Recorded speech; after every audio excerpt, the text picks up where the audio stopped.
Abdullah ibn Mas'ud, Ali radiallahu anhum, Ammar ibn Yasir, Salman al-Farsi, Abu Musa al-Ashari, and many, many more of the eminent Sahaba, they actually lived in Kufa. Then after that, Imam Abu Hanifa lived for 6 years in Makkah. And according to the strongest opinion, he did about 15 Hajjs.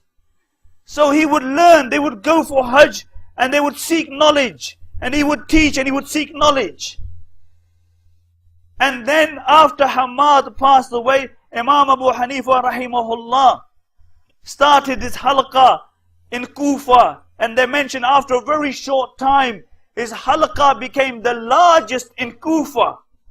There was no halqa in Kufa which was as big as Imam Abu Hanifa rahimahullah. Abdullah ibn Mubarak says, when I came to Kufa, I asked the people of Kufa, who is the greatest faqih of Kufa? They said, Abu Hanifa. I said, who is the greatest zahid? The man who stays away from the dunya the most. They said, Abu Hanifa. Ibn Shaykh mentions, I was walking one day with Imam Abu Hanifa, and there was a man coming, and when he saw Imam Abu Hanifa, he took the other path. And Imam Abu Hanifa called him, and he said, why did you take the other path when you saw me? He said, you know, Imam, you know I owe you 10,000 dirhams. And I've come across hard times. And I'm embarrassed to see you. And Imam Abu Hanifa said, has it come to this? That you see me and you take another path? He said, bear witness, I have forgiven you. And Ibn Shaykh mentions, on that occasion, I realized that this man was a true Zahid. Imam Abu Hanifa was very rich, but he spent everything in the path of Allah until the narration mentioned that his students entered his house and there was only one mattress there. And then later on in his life, he made the money again. Abdullah ibn Mubarak says, when I came to Kufa, I asked the people, who is the person of the greatest taqwa? They said it was Imam Abu Hanifa. And this is why when Imam Abu Hanifa gave his fatwas, he didn't take them lightly. He feared Allah. Ja'far ibn Rabi says, I stayed with Imam Abu Hanifa for 5 years. And every time he was asked a question, he would sweat like a river. He had an entire shura of 40 of his greatest students. And they would sometimes deliberate on one masla for an entire month. And his students mentioned that sometimes we couldn't reach a conclusion. And Imam Abu Hanifa would stand up and he would say, maybe it's because of my own sins that we can't reach a conclusion. And he would do wudu, he would pray 2 rakats, and he would cry in front of Allah, and he would do tawbah. And when Fudail ibn Ayaz heard this, who was Fudail ibn Ayaz? Fudail ibn Ayaz was known as Abidul Haramain, the worshipper of the 2 harams, because they say that there was not a place in the 2 haram where his tears had not fallen out of the fear of Allah. And he was a student of Imam Abu Hanifa. And when he heard this, he began to cry. And he said, the truth is that the likes of Imam Abu Hanifa don't have many sins to do tawbah from. And wallahi, this is why I am more comfortable with the mistakes of the Salaf than the ijtihad of my contemporaries. Because of their taqwa. They feared Allah. They were on a total different plane. They were different plane. When Waqi ibn al-Jarrah, somebody complained to him about Abu Hanifa rahimahullah, that he makes a lot of mistakes. And Waqi ibn al-Jarrah was the teacher of Imam Shafi rahimahullah. And he said, and this is for those who say, you know, we only follow one man. We don't follow one man. We follow 100,000 scholars. Many of them were Hafiz al-Hadith, who looked, checked and refined his school. And he said, how can Abu Hanifa make mistakes when he has students like Hassan, Zufar and Abu Yusuf in fiqh and ijtihad? And in hadith, he has students like Hafs ibn Ghayath, Hibban, Qindal, And in language, he has people like Abdullah ibn Mas'ud. And in taqwa, he has students like Fudail ibn Iyad and Dawud al-Tai. And in tarikh and tafsir and hadith, he has students like Abdullah ibn Mubarak. He said, how can a man like this make mistakes? And he made every person make mistakes. But we don't follow one person. And this is why I say to those who criticize our school, I say what Farazdaq said to Jarir. He said, Ha'ulai abai, fajitni bimithlihim. He said, these are my forefathers. These are my scholars. Bring me your scholars who equal them. Bring me your scholars who equal them, because you don't have anything which compares with them. And it's, you know, it's people, it's shameless when people come and start saying things like, oh, yeah, Imam Abu Hanifa was, you know, he was a great Imam, but his salah was weak. What do you mean his salah was weak? He was the Imam of his time and he didn't know how to pray salah. Have some humility. He didn't need Imam Bukhari. Imam Bukhari came after him. He lived in Kufa. He lived in Makkah. If his salah was weak, they would have told him it was weak. Abdullah ibn Mubarak would have told him. Fudail ibn Iyaz would have told him. Imam Malik would have told him. And you can't string 3 words of Arabic together, and you are taking fault out of the Imams. Because this is a lack of humility. Look at the taqwa of these people. You know, Yazid ibn Qumayt mentions, he says that one day we prayed salah with Imam Abu Hanifa, and the Imam Isha Salah, and the Imam read Surah Zilzal. And then he finished the surah, and obviously at the latter part of the surah, there is the, you know, if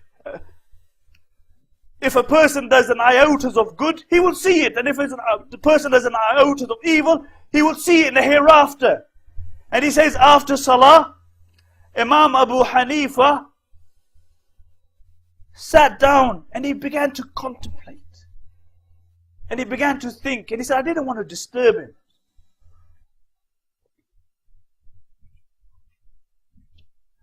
He said, I didn't want to disturb him. So he said, I left him. He said, I came back at Fajr time. And Imam Abu Hanifa was sitting in the very same place I left him. And he was holding his beard and he was crying. And his tears were coming down his face. And he was saying, oh Allah, who will take me into reckoning for an iota equal of evil I've done. Save me from the fire of Jahannam on the day of judgment. Imam Zahabi mentions that it's tawatur. There's no doubt in it. That Imam Abu Hanifa used to play for long portions of the night. And he would cry in front of Allah. Sometimes all night he would recite one verse. Out of the fear of Allah subhanahu wa ta'ala and seeking refuge from Allah subhanahu wa ta'ala. This was the man. Sufyan ibn Uyayna, the famous muhaddith, says, he said, I sat with Imam Abu Hanifa and I looked at his face. And he says, I saw the fear of Allah in his face. I saw the fear of Allah in his face. And it was based on these qualities that Allah accepted him to be Imam of the Ahl Sunnah wal Jama'ah for the last 1300 years. He was regarded as an Imam in his own time.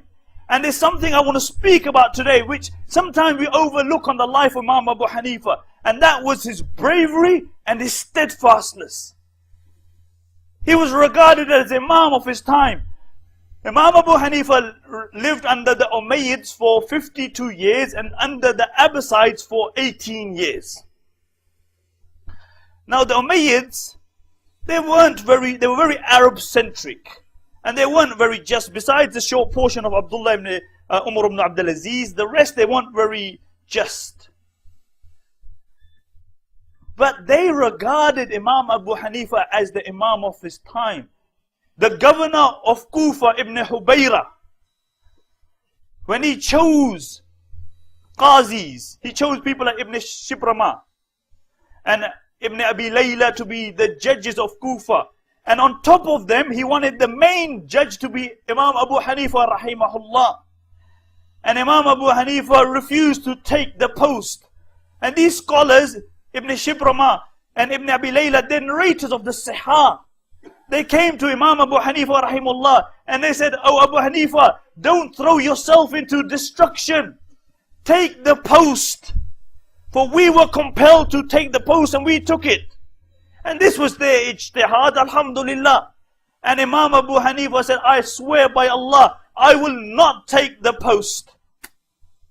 He said, even if they wanted me to fix the door on the Wasit Masjid, I wouldn't even do that for them.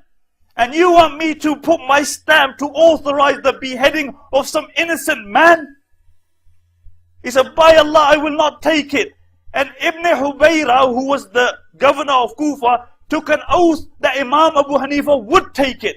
And Imam Abu Hanifa took an oath that even if they killed him, he wouldn't take it.